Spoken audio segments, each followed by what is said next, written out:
यह प्रसंग उस समय का है जब युद्ध का अंत हो जाता है। दुर्योधन, दुशासन और सभी कौरव पुत्रों की मृत्यु हो जाती है। धृतराष्ट्र अकेले अपने कक्ष में बैठे अश्रु बहा रहे होते हैं।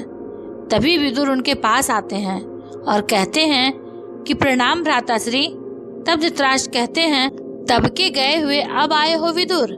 यहाँ धृतराष्ट्र उस प्रसंग की बात कर रहे हैं जब उन्होंने विदुर को हस्तिनापुर से जाने के लिए कह दिया था। क्या तुम अपने भ्राताश्री का आंसुओं से भरा मुखमंडल देखने आए हो? तुम तो निश्चय ही शोक प्रकट करने आए होगे विदुर। तब विदुर आगे बढ़कर उनके हाथ पकड़कर झुक जाते हैं। तब धृतराष्ट्र पूछते हैं कि लंबी आयु का आशीर्वाद लोगे विदुर? और विदुर कहते हैं, नहीं भ्राताश्री नहीं। तब धृतराष्ट्र आगे कहते हैं, तो शोक प्रकट करो और जल्दी से चले जाओ। मुझे मेरे आंसुओं के साथ अकेला छोड़कर चले जाओ। तब धृतराष्ट्र फूट फूट कर रोते हुए कहते हैं कि मेरा दुर्योधन वीर गति को प्राप्त हुआ है। तुम्हें पता है विदुर, गदा युद्ध में भीम ने उसकी जंघा तोड़ी है। और रोने लगते हैं। तब विदुर उन्हें समझाते हैं और धृतराष्ट्र कहते हैं कि विदुर, क्या तुम शोक प्रकट नहीं करोगे? तब विदुर कहते हैं कि हे महाराज, क्या हमारी राजनीति इस योग्य थी कि उस पर शोक प्रकट किया जाए?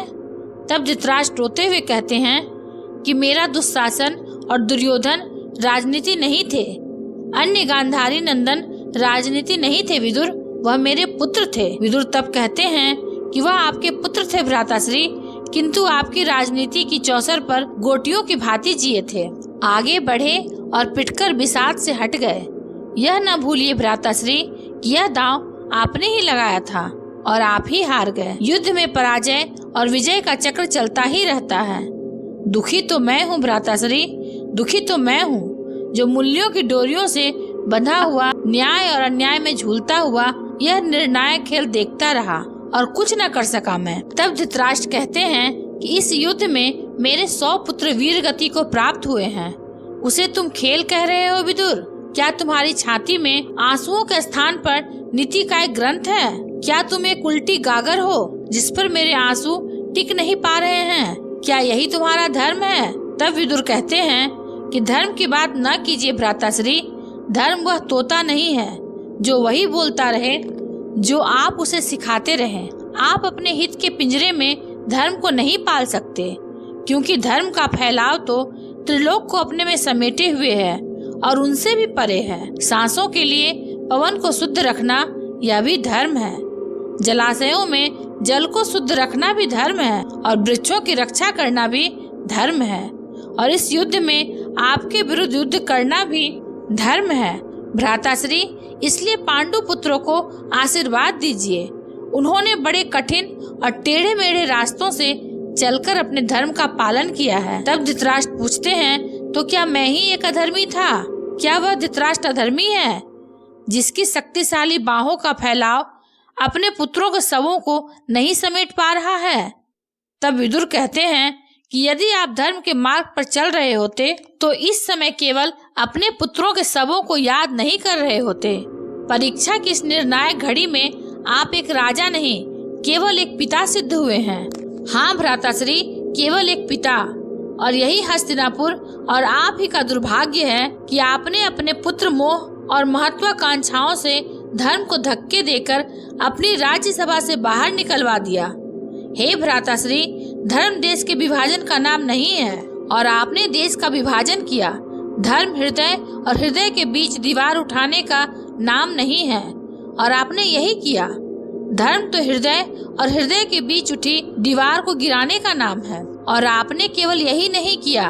धर्म कभी भी मोह के अधीन होकर नहीं जी सकता है। हे भ्राताश्री, धर्म आपके लिए कड़वा सत्य है। आज भी इसे मान लीजिए, उसे स्वीकार कर लीजिए, क्योंकि अब भी आपने सब कुछ नहीं खोया है। तब धृतराष्ट्र टूटे हुए मन के साथ बैठ जाते हैं और कहते हैं, विदुर, अब मेरे प्रियजनों के शवों के अतिरिक्त क्या रह गया है? तब विदुर कहते हैं, अभी आपके पास आपकी अंतरात्मा है। इन दोनों को बचाने का प्रयत्न कीजिए भ्राताश्री, और हस्तिनापुर के किसी चौराहे पर खड़े होकर चीख चीख कर कहिए कि हे हस्तिनापुर, मुझे क्षमा कर दो। तब धृतराष्ट्र कहता है क्या मैं उस हस्तिनापुर से क्षमा मांगू विदुर, जो मेरे 100 पुत्रों के वीर गति को प्राप्त होने के पश्चात मेरे पास शोक प्रकट करने तक नहीं आया? तब विदुर कहते हैं कि वह क्यों आता भ्राताश्री, आप जाकर शोक प्रकट कीजिए, क्योंकि आपने तो केवल 100 पुत्र खोए हैं, किंतु हस्तिनापुर ने तो अनगिनत पुत्रों की बलि दी है। और आप जिन 100 पुत्रों को अपना पुत्र कह रहे हैं, वे भी तो हस्तिनापुर के ही पुत्र थे। तब धृतराष्ट्र कहते हैं कि क्या धर्म मुझसे मेरे पुत्र भी छीन लेगा? क्या धर्म मुझे मेरे पुत्रों पर रोने का अधिकार भी नहीं देगा? तब विदुर कहते हैं कि अवश्य देगा, किंतु धर्म नदी की जलधारा है, और उस जलधारा में हर खेत, अपने आसपास की भूमि और अपने आसपास रहने वाले हर व्यक्ति सभी को उसकी प्यास पर जल देता है, किंतु वह जलधारा किसी की संपत्ति नहीं है।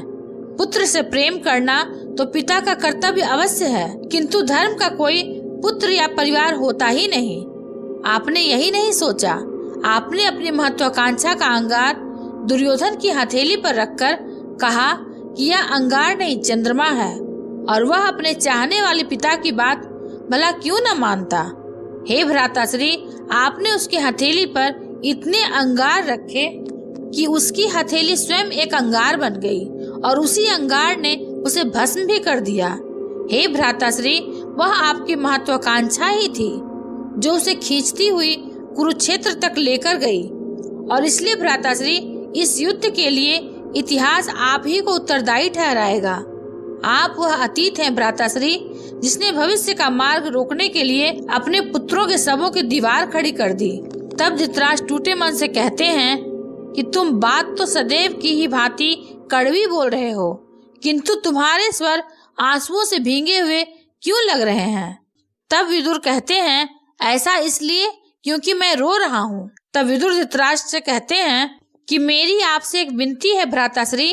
तब धृतराष्ट्र कहते हैं कि कहो अनुज, क्योंकि अब तो मुझसे कुछ कहने वाला कोई रह ही नहीं गया है। कहो, क्या कहना चाहते हो?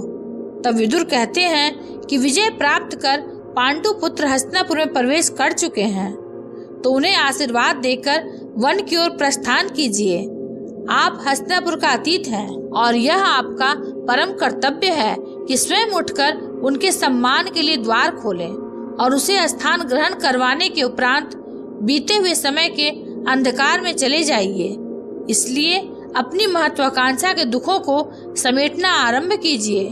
भाभी श्री और राजमाता कुंती ने भी आपके साथ ही राज्य त्यागने का निर्णय लिया है। तब धृतराष्ट्र कहते हैं कि मैं उन दोनों का सामना नहीं कर सकता विदुर। तब विदुर कहते हैं कि उन दोनों का सामना किए बगैर आपको मोक्ष प्राप्त हो ही नहीं सकता। यही आपका दंड भी है और प्रायश्चित भी। यह दोनों ऐसी माताएं हैं भ्राताश्री, जो रणभूमि के दोनों छोरों पर अपने अपने भाग्य का सब लिए खड़ी हैं। उन दोनों के साथ होने से ही तो आपको यह ज्ञान मिलेगा कि आपने उस हस्तिनापुर के साथ क्या किया जो आपको अति प्रिय था। उन दोनों का होना ही तो आपको यह बताएगा आपकी महत्वाकांक्षा आपके हस्तिनापुर को कितनी महंगी पड़ी। यहाँ यह प्रसंग तो समाप्त हो जाता है, लेकिन प्रश्नों की एक ऐसी कतार छोड़ जाता है जो हमें जरूर स्मरण रखनी चाहिए। यहाँ सबसे पहले प्रश्न यह उठता है कि धृतराष्ट्र ने अपनी महत्वाकांक्षा को इतना बड़ा क्यों होने दिया कि उसका असर उसके पुत्रों तक भी पहुँच गया।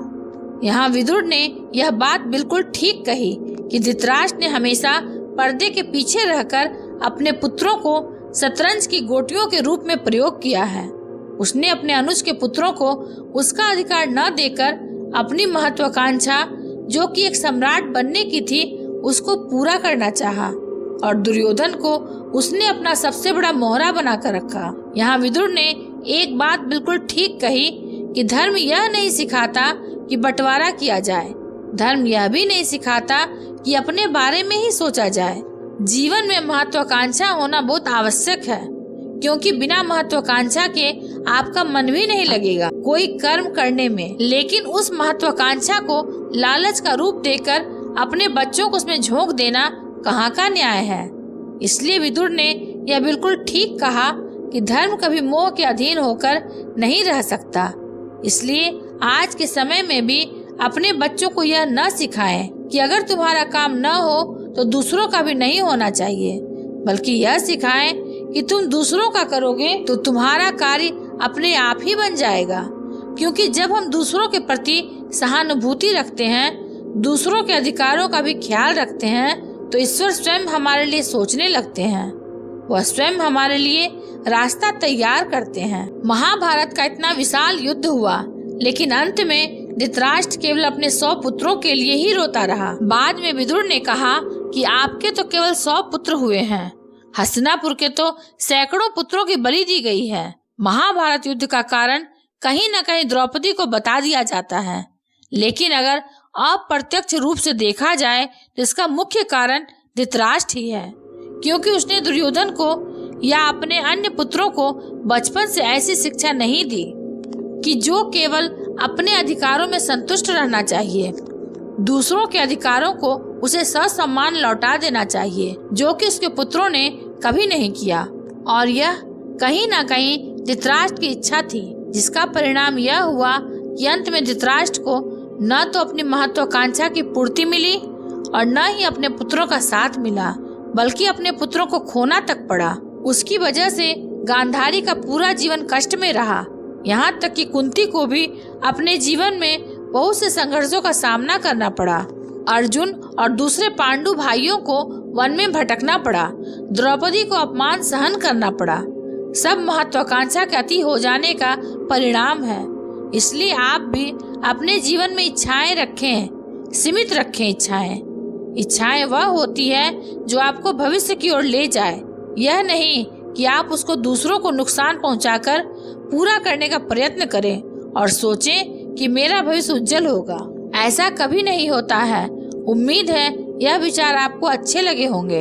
अगर हाँ, तो वीडियो को लाइक, शेयर और चैनल को सब्सक्राइब अवश्य करें। आप सभी का धन्यवाद। जय श्री कृष्णा।